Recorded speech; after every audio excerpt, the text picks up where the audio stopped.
Episode 31. நான் உங்கள் எல்லாருக்கும் சர்ப்ரைஸ் வச்சிருக்கேன் என்று சக்கரவர்த்தி தாத்தா கூற எல்லோரும் உற்சாகமாகி சர்ப்ரைஸா என்று கூறி எல்லோரும் ஜாலியாக இருந்தார்கள். சரி சரி, என்ன எல்லாரும் இங்கே நின்றுட்டு இருக்கீங்க, போங்க போய் தயாராகிட்டு வாங்க போங்க என்று சக்கரவர்த்தி தாத்தா அனுப்ப எல்லோரும் ரொம்ப சந்தோஷமாக மேலே சென்று ஆடைகள் எல்லாம் மாற்றி சூப்பராக தயாராகி வந்தார்கள். அப்பா, நீங்கள் ஒரு விஷயத்த கவனிச்சிங்களா? இந்த பசங்க கூட சேர்ந்து நீங்களும் ஒரு குழந்தையாவே மாறிட்டீங்க என்று கூறி கிருஷ்ணவேணி சிரிக்க, இதை கேட்ட சக்கரவர்த்தி தாத்தா, அது என்னமோ உண்மைதாம்மா, குழந்தைங்க குழந்தைங்க தானே, இந்த வயசு அவங்க எவ்வளோ என்ஜாய் பண்ணுறாங்களோ அந்த அளவுக்கு அவங்க வளரும்போது மெமரிஸை நிறைய கலெக்ட் பண்ணுவாங்க. இவங்க கூட சேரும்போது எனக்கும் அப்படி தான் இருக்குது என்று கூறி சிரித்தார். அவர் பேசிக்கொண்டிருக்கும் நேரம் எல்லோரும் தயாராகி கீழே வந்தார்கள். எல்லாரின் முகத்திலும் அப்படி ஒரு சந்தோஷமும் சிரிப்பும் இருந்தது. இதை சக்கரவர்த்தி தாத்தா ரொம்பவே ரசித்தார். முதலில் சக்கரவர்த்தி தாத்தா அவர்கள் எல்லாரையும் பாழடைந்த ஒரு ஸ்கூலுக்கு கூட்டி சென்றார். அந்த ஸ்கூல் சில வருடங்களுக்கு முன்பு நன்றாக தான் இயங்கிக் கொண்டிருந்தது. ஆனால் அந்த ஸ்கூலில் நடந்த ஒரு ஆக்சிடென்ட்டில் 2 மாணவிகளின் உயிர் சென்றது. ஆகையால் அந்த பள்ளியை இழுத்து மூடிவிட்டார்கள். அதனால்தான் இந்த பள்ளிக்கூடம் இப்போது இப்படி பாழடைந்து போய் கிடக்கிறது. அந்த இடம் பார்ப்பதற்கே ரொம்ப மோசமாகவும் பயமாகவும் இருந்தது. எதுக்காக தாத்தா நம்மளை இங்கே கூட்டிட்டு வந்திருக்காரு என்று எல்லோரும் யோசித்து கொண்டிருக்க சந்தோஷின் கண்ணில் இருந்து கண்ணீர் வர ஆரம்பித்தது. அந்த ஸ்கூலை அவன் ரொம்ப ஆச்சரியமாகவும் ரொம்ப சந்தோஷமாகவும் பார்த்து கொண்டு வந்தான். அப்போது சக்கரவர்த்தி தாத்தா அவர்களை ஒரு கிளாஸ் ரூமுக்கு கூட்டி சென்றார். அந்த கிளாஸ் ரூமில் இருக்கும் எல்லாமே பாழடைந்து போயிருந்தது. ஆனால் இந்த கிளாஸ் ரூமில் இருக்கும் சில நினைவுகள் அழியவில்லை. அங்கே கூட்டி சென்ற பிள்ளைகள் எல்லோருக்கும் ஏதோ பேய் வீட்டுக்குள் போவது போல் ஒரு தோற்றம் இருந்தது. ஆனால் சந்தோஷோ அந்த இடம் முழுக்க ரொம்ப ரசித்து கொண்டு சந்தோஷமாக இருந்தான். அவன் அந்த கிளாஸ் ரூமுக்குள் சென்ற உடனேயே நேராக கடைசி பெஞ்சுக்கு போய் அதை சுத்தம் செய்து பார்த்தான். அதை பார்த்து அவனின் கண்கள் பயங்கரமாக கலங்கியது. அப்போது சந்தோஷுக்கு ஒரு ஃப்ளாஷ்பேக் வந்தது. அதே பள்ளியில் தான் சந்தோஷ் மற்றும் ஆர்ஜுன் 2 பேரும் ஒன்றாக படித்தார்கள். 2 பேரும் பயங்கர நண்பர்கள். ஒன்றாகவே இருப்பார்கள், ஒன்றாகவே சேட்டை செய்வார்கள், எல்லாமே அவர்கள் ஒன்றாகவே தான் செய்வார்கள். அன்று மேக்ஸ் டீச்சர் பாடம் எடுத்து கொண்டிருந்தார்.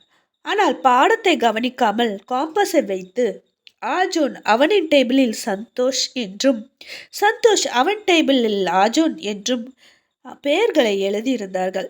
இதை பார்த்த மேக்ஸ் டீச்சர் 2 பேரையும் பார்த்து, ஆர்ஜுன், சந்தோஷ், 2 பேரும் பாடத்தை கவனிக்காம என்ன பண்ணிட்டு இருக்கீங்க?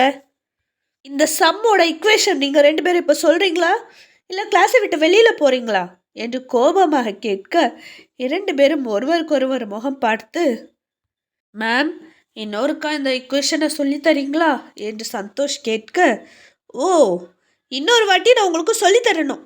நான் பாடம் எடுக்கும்போது உங்கள் கவனம் எங்கடா இருந்துச்சு? சரி, அது சரி, நீங்கள் 2 பேரும் பயங்கர ஃப்ரெண்ட்ஸ் இல்லையா? ஒன்றா தான் வெளியில் போவீங்க, ஒன்றா தான் சாப்பிடுவீங்க, ஒன்றா தான் சேட்டையும் பண்ணுவீங்க, எல்லாமே ஒன்றா தான் இருப்பீங்க இல்லை? உங்கள் 2 பேரையும் பிரித்து உட்கார வச்சாலும் 2 பேரும் பிரிஞ்சே இருக்க மாட்டீங்க. சரி, இந்த கிளாஸை நீங்கள் கவனிக்காததுனால இப்போ 2 பேரும் ஒன்றா வெளியில் போங்க. கெட் அவுட், ஐ செட் லீவ் என்று கத்தினாள்.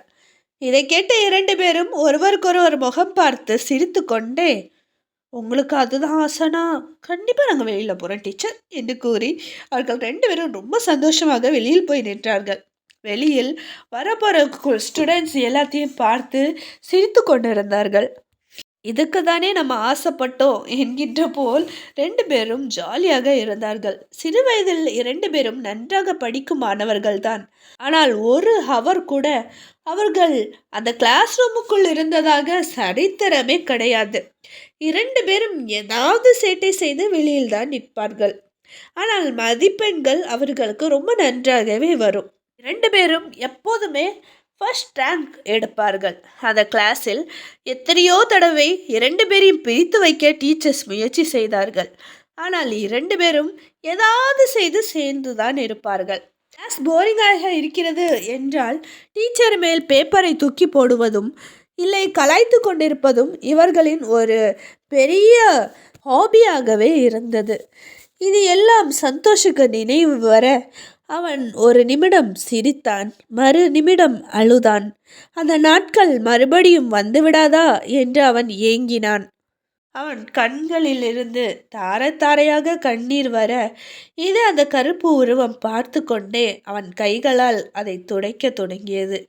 இதெல்லாம் பார்த்த ஜனனி அவன் அருகில் சென்று, என்னாச்சு சந்தோஷ் என்று கேட்க அவன் மெதுவாக அந்த டேபிளை காமித்தான். அப்போதுதான் அவளுக்கும் புரிந்தது, அவன் ஆஜுனின் நினைவில் கரைந்து போய்விட்டான் என்று. கவலைப்படாத சந்தோஷ், எல்லாம் சரியாயிடும், ஃபீல் பண்ணாத. அதான் உன் கூட அவன் எப்போவுமே இருப்பான், அவன் உன்னை விட்டு எங்கே போயிட போகிறான் என்று கேட்க அவனும், ஆமாம், அவன் என்னை விட்டுட்டு போயிட மாட்டான், அவனால் நான் இல்லாமல் இருக்கவே முடியாது, போயிட்டான், விதி பிரிச்சிருச்சு. உனக்கு தெரியுமா ஜனனி, நாங்கள் ஸ்கூல் படிக்கும்போது எத்தனையோ தடவை டீச்சர்ஸ் எங்களை பிரித்து வைக்க பார்த்துருக்காங்க. ஆனால் நாங்கள் பிரியவே மாட்டோம். ஏன் எங்கள் வீட்டில் கூட ட்ரை பண்ணாங்க, முடியவே இல்லை. ஆனால் விதியை பார்த்தியா, எங்கள் 2 பேரையும் பிரிச்சிருச்சு, வாழ்க்கை முழுக்க பிரிச்சிருச்சுல என்று கேட்டு அவன் அழுதான். சரி, ஃபீல் பண்ணாத சந்தோஷ் என்று கூறிக்கொண்டிருக்கும் போதே, சரி வாங்க பசங்களா நம்ம போகலாம் என்று சக்கரவர்த்தி தாத்தா அழைக்க அவன் அங்கிருந்து செல்லும் போது அவன் பாக்கெட்டில் இருந்து ஒரு பேப்பரும் பெண்ணும் எடுத்து அந்த பெஞ்சில் வைத்து ஏதோ எழுதி அவன் அந்த போர்டில் பின் செய்து வைத்துவிட்டு அவன் அங்கிருந்து சென்றான். அது என்ன என்று தெரிந்து கொள்ள ஜனனிக்கு ஆர்வம் வந்தது. அது ஜனனிக்கு மட்டும் இல்லை, சந்தோஷுடனேயே இருக்கும் அந்த கருப்பு உருவத்துக்கும் தான், அதாவது ஆஜூனின் ஆத்மாவுக்கும் தான். ஜனனி அந்த போர்டு அருகில் சென்றாள். அவனுடனேயே அந்த கருப்பு உருவமும் சென்றது. அப்போது சந்தோஷ் என்ன எழுதியிருக்கிறான் என்று படிக்க ஜனனிக்கு அதை பார்த்து என்ன சொல்வது என்றே தெரியவில்லை. அவள் ரொம்ப ஃபீல் செய்து உடைந்தே போனாள். அதில் என்ன எழுதியிருக்கிறது என்றால், வாழ்க்கையில் இருண்டு போன பிறகும் இன்னும் அவன் எப்படி உயிர் வாழ்கிறான் என்று சிந்திக்கிறாயா? காரணம் சொல்கிறேன் கேள். என்னை விட்டு சென்றது நீதான், உன் நினைவுகள் அல்ல. ஐ miss you so much Arjun என்று எழுதியிருந்தான். இதை படித்த அந்த கருப்பு உருவம் பயங்கரமாக அழுதது. அப்போது, ஹே ஜனனி, என்ன பண்ற, வா போலாம் என்று ஒரு சத்தம் கேட்க அவள் சரியென்று கூறி அங்கிருந்து சென்றாள். அந்த கருப்பு உருவம் அதை அப்படியே தொட்டு பார்த்து கொண்டிருந்தது. I miss you too Santosh என்று அந்த கருப்பு உருவம் கூறியது. சந்தோஷ் ஜீப்பில் ஏறும்போதுதான் அவன் தன் கையில் வைத்திருந்த மொபைலை அந்த கிளாஸ் ரூம்லே மறந்து வைத்து விட்டதாக நினைவு வந்தது. உடனடியாக அவன் சக்கரவர்த்தி தாத்தாவிடம் கூறிவிட்டு, நான் போய் எடுத்துட்டு வரேன் தாத்தா என்று கூறிவிட்டு அவன் அங்கே சென்றான். மொபைலை எடுத்துவிட்டு அவன் திருப்பி வரும்போது அவன் எழுதி வைத்திருந்த அந்த போர்டை கவனித்தான். அதில் I miss you too and never leave you alone, நான் எப்போவும் கூட இருக்கேன் என்று ரிப்ளை எழுதப்பட்டிருந்தது. அதை பார்த்து அவனுக்கு பயங்கர அதிர்ச்சியாக இருந்தது.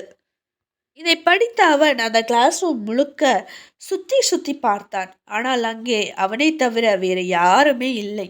அதன் பிறகு இங்கே இனிமேல் நிற்க வேண்டாம் என்று கூறி அவன் அங்கிருந்து சென்றான்.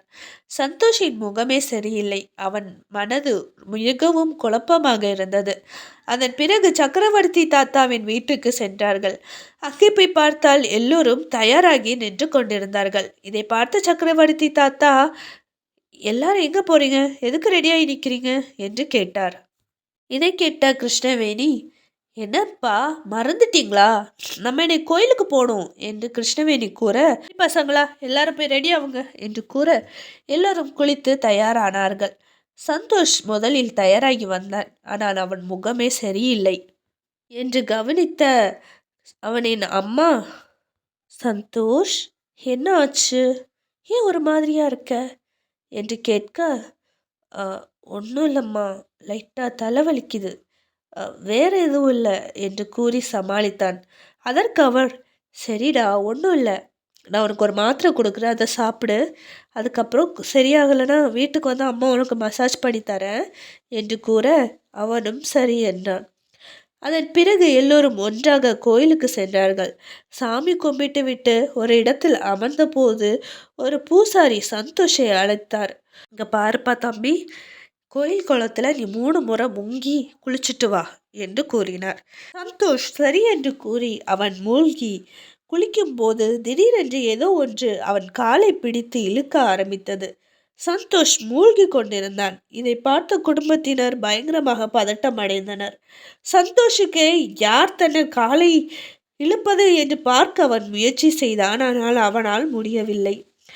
குடும்பத்தினர் எல்லோரும் பதட்டமாகி, யாராவது என் பையனை காப்பாத்துக்கல, குளத்து தண்ணியில் அவன் மூழ்கிக்கிட்டு இருக்கான், யாராவது வாங்கல என்று கத்தி கொண்டிருந்தார்கள். அப்போது அங்கே நிற்கும் சிலர் வந்து அந்த குளத்தில் குதித்து சந்தோஷை தேட ஆரம்பித்தார்கள். சந்தோஷ் முழுமையாக மூழ்கி விட்டிருந்தான். அவன் எங்கிருக்கிறான் என்று அவர்களுக்கு தெரியவில்லை. வெகு நேரமாகியும் அவனை கண்டுபிடிக்க முடியவில்லை. இதை பார்த்த கங்காவின் முகத்திலும் பயங்கர ஒரு சிரிப்பும் சந்தோஷமும் வந்தது. மர்மம் தொடரும்.